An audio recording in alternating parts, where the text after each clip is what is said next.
જે પણ ભગવાનને માનતા હો, સવારે તમે ઉઠીને અને રાત્રે સૂતા પહેલાં થોડુંક ભગવાનનું નામ સ્મરણ કરજો. આ હું સંત છું એટલે નથી કહેતો.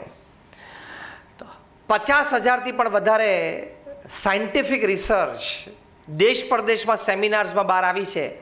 વૈજ્ઞાનિકોએ આ સંશોધનો કર્યા છે કે ભગવાનના નામ સ્મરણથી લાભ શું.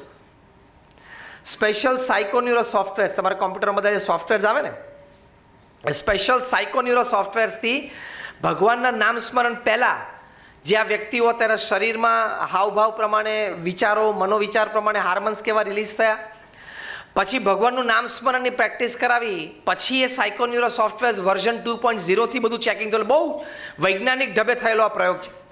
એમાં એવું નક્કી થયું, આ university of Philadelphia, university of Pennsylvania, એમાં ડૉક્ટર H.G. કોઈંગ, એમાં ડૉક્ટર એન્ડ્રુ ન્યુબર્ગ, આ બધા હું નામ બોલું છું, તમે ગૂગલ ઉપર વાંચી શકશો.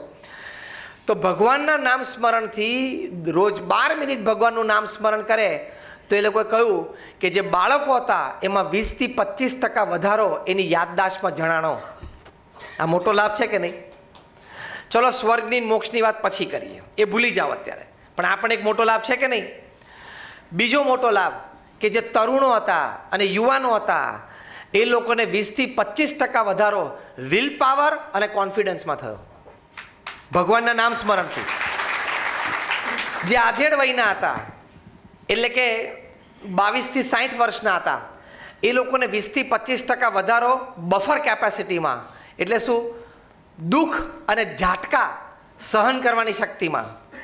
એ અત્યારે બહુ જરૂર છે. દુઃખ અને ઝાટકા સહન કરવાની શક્તિમાં 20 to 25% ઇન્ક્રીઝ. અને જે 60થી ઉપરના હતા, 60થી ઉપરના એટલે જે રિટાયર્ડ અને વૃદ્ધ, એ લોકોને 20થી 25% વધારો ઇમ્યુન સિસ્ટમ સ્ટ્રેન્થમાં, એટલે કે રોગ પ્રતિકારક શક્તિમાં થયો. 80 વર્ષની ઉંમરે સૌથી વધારે લાભ શું? નિરોગી હોય. 5 લાભ ભગવાનના નામ સ્મરણથી થયા એવું યુનિવર્સિટી ઓફ ફિલાડેલ્ફિયામાં ડૉક્ટર એન્ડ્રુ ન્યુબર્ગે આ સાયકોન્યુરો સોફ્ટવેરથી વૈજ્ઞાનિક ઢબે સાબિત કર્યું. એક, તમારી યાદશક્તિ વધી. બીજો, તમારો વિલ પાવર અને કોન્ફિડન્સ વધ્યો, એટલે કે આત્મવિશ્વાસ. ત્રીજું, તમારા બફર કેપેસિટી એટલે રોગ એટલે દુઃખ સહન કરવાની, ઝાટકા સહન કરવાની શક્તિ વધી અને તમારી રોગ પ્રતિકારક શક્તિ વધી. આ 5 વધે એની માટે પણ નામ સ્મરણ કરવું જોઈએ કે નહીં? આ તો મેં તમને એક પ્રયોગ કીધો, આવા 50,000 પ્રયોગ થયેલા છે. એટલે આવા મહાન સંતો, પ્રમુખ સ્વામી મહારાજને કોઈ પણ વ્યક્તિ મળે ને, પ્રમુખ સ્વામી મહારાજને એક સરસ આદત હતી અને એ આદત એમની ભાવનામાંથી હતી. પ્રમુખ સ્વામી મહારાજ એ વ્યક્તિને કાયમ કહેતા કે તું વ્યસન હોય તો છોડી દે અને ભગવાનની રોજ 2 માળા કરજે. આ બહુ નાની વાત લાગે છે આપણને, સામાન્ય વાત લાગે છે, પણ આમાં તમારા જીવનનું બહુ મોટું શ્રેય સમાયેલું છે. એટલે તમને પણ આ પ્રમુખ સ્વામી મહારાજના જન્મજયંતિ નિમિત્તે પ્રમુખ સ્વામી મહારાજનો સંદેશો છે. જે સંદેશો લઈને આજે અમારા ગુરુ મહંત સ્વામી મહારાજ 87 વર્ષની ઉંમરે એ જે સમાજમાં વિચરણ કરે છે એ આ છે કે વ્યસન મુક્ત જીવન રાખજો અને ભગવાનનું થોડુંક નામ સ્મરણ સવારે 2 માળા કરજો, તમે એનો લાભ જુઓ. તો આટલી એક વાત હ્યુમન ઇન મેનની છે. ટૂંકમાં આપણે પ્રવચનમાં આટલા મુદ્દા જોયા. એક, નીતિમત્તા અને પ્રામાણિકતા હંમેશા રાખવા. બીજું, પ્રચંડ પુરુષાર્થ જીવનમાં કરવો, એમાંથી પાછું પડવું નહીં. ત્રીજું, વ્યસન મુક્ત જીવન હંમેશા રાખવું. ચોથું, પરિવાર સાથેનો સમય નિયમિત અને વ્યવસ્થિત આપવો. અને પાંચમું, ભગવાન પ્રત્યેની શ્રદ્ધા અને ભક્તિ. તમે બધા જ ડાયમંડના વેપારી છો,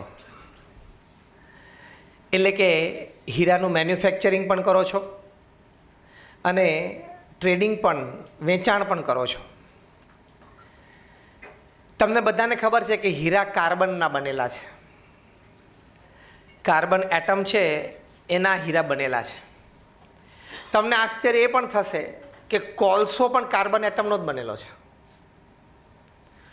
કોલસામાં કાર્બન સિવાય કાંઈ નથી, હીરામાં પણ કાર્બન સિવાય કાંઈ નથી.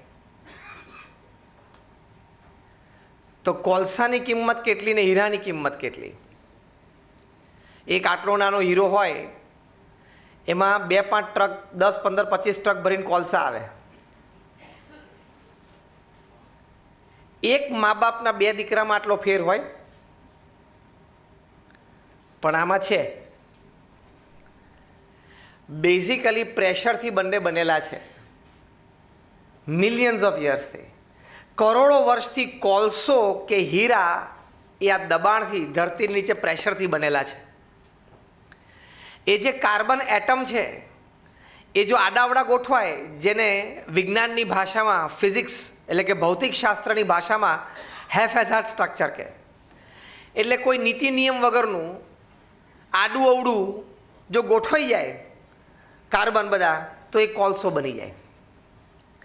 એના જ કાર્બન એટમ છે એ હેક્ઝાગોનલ સ્ટ્રક્ચર, આ પણ એક ભૌતિક વિજ્ઞાન છે. બેન્ઝીનનું રિંગ હોય ને એવી રીતે હેક્ઝાગોનલમાં ગોઠવાય તો એનો એ જ કાર્બન છે એ લેડ બની જાય, એટલે પીબી, જે આપણે પેન્સિલમાં કામ આવે. એટલે કોલસા કરતાં થોડી કિંમત એની વધારે થઈ. એના એ જ કાર્બન આટમ ટેટ્રાહેડ્રલ સ્ટ્રક્ચરમાં ગોઠવાય તો એ ડાયમંડ બની જાય. એટલે કોલસો, પેન્સિલની અણી અને હીરો ત્રણેય મૂળભૂત એક જ તત્વના છે અને એ કાર્બન છે.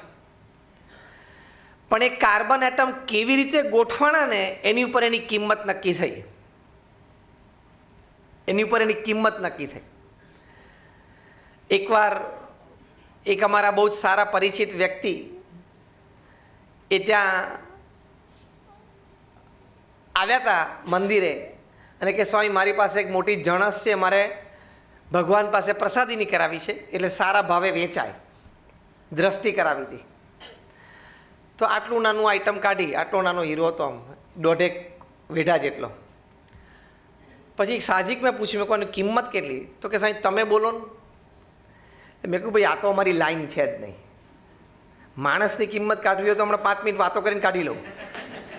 એની જોડે હું 5 મિનિટ વાત કરું એટલે એની કિંમત કાઢી લઈશ, પણ હવે આ હીરા અમારો વિભાગ નથી. એટલે એણે કહ્યું કે સ્વામી તોય એસ્ટિમેટ કરો. મેં કહ્યું હશે ભાઈ 5, 25, 50 લાખનો હીરો. તું બહુ આવું પૂછે એટલે 1 કરોડ 2 કરોડનો હશે. મને કે સ્વામી આ 22 કરોડનો હીરો છે. આટલો નાનો હતો, આમ 1.5 વીઘા જેટલો. 22 કરોડનો હીરો. મેં રસ્તામાં હમણાં આ પ્રસંગ કહેલો. કાર્બન એટમ અંદર જો ટેટ્રાહેડ્રલ સ્ટ્રક્ચરમાં ગોઠવાય એટલે હીરો બની જાય, અને ગમે તેમ ગોઠવાય એટલે કોલસો બની જાય. હવે આવો એક 22 કરોડનો હીરો હોય, એમાં કેટલા કોલસા આવે, કેટલી ટ્રક આવે? અગણિત. અડધું સુરત ભરી જાય કોલસાથી. માણસની વાત પણ આમ છે. દરેકના શરીરમાં લાલ લોહી દોડે છે. દરેકને ભગવાને બુદ્ધિ, શક્તિ, આવડત આપ્યા છે. દરેકને કાન, નાક, આંખ, હાથ, પગ આપ્યા છે. પણ કઈ ભાવનાથી તમે જીવો છો, કયા વિચારોથી જીવો છો, કયા હેતુથી જીવો છો, એની ઉપર તમારી કિંમત કોલસો કે હીરો એ નક્કી થાય છે. જેમ પેલા કાર્બન એટમ કેવી રીતે ગોઠવાય એની પર કોલસો અને હીરામાં તફાવત પડી જાય છે, એમ ભાવના, વિચારો અને હેતુ, આ 3 તમારા કેવા છે, દરેક નાનામાં નાની ક્રિયા પાછળના કે તમારા મોટા પ્રોજેક્ટ પાછળ, એની પર તમારી કિંમત નક્કી થઈ જાય છે. જો ડાયમંડ બન્યા તો ડાયમંડ માટે તમારું સૌથી પ્રસિદ્ધ સૂત્ર છે, દે બેયર્સે આપ્યું છે, ડાયમંડ્સ આર ફોર એવર. કીધું છે ને, આર ફોર એવર એટલે કાયમ માટે છે. એમ તમારી કિંમત કાયમ માટે થાય. પણ એ ડાયમંડ જેવા થવું પડે. ડાયમંડનો ધંધો કરતાં કરતાં કોલસા જેવા ના થવાય. હા, ખબર પડી ગઈ એક વાક્યમાં? કોકનું 2-4 જણાનું લઈને પછી આમ હાથ ઊંચા નહીં કરી દેવાના, તો એ કોલસા જેવા થયા કહેવાય. તો ડાયમંડનો ધંધો કરતાં કરતાં કોલસા જેવો થઈ ગયો. એને ચોખ્ખી દેશી ભાષામાં શું કહે છે? ઉઠી ગયો. એ જ્યારે ઉઠે ને ત્યારે બહુ જાગતો હોય. હા, ખબર પડી? બહુ જાગે ને પછી ઉઠે. એટલે ડાયમંડનો ધંધો કરતાં કરતાં પણ નીતિ બગડી, ભાવના બગડી, વિચારો બગડ્યા અને હેતુ બગડ્યો એટલે કિંમત કોલસાની. અને તમે સામાન્ય દલાલી કરતા હશો, ઘણા અહીંયા બેઠા હશે, એમાંથી ઘણા સામાન્ય દલાલી કરતા હશે.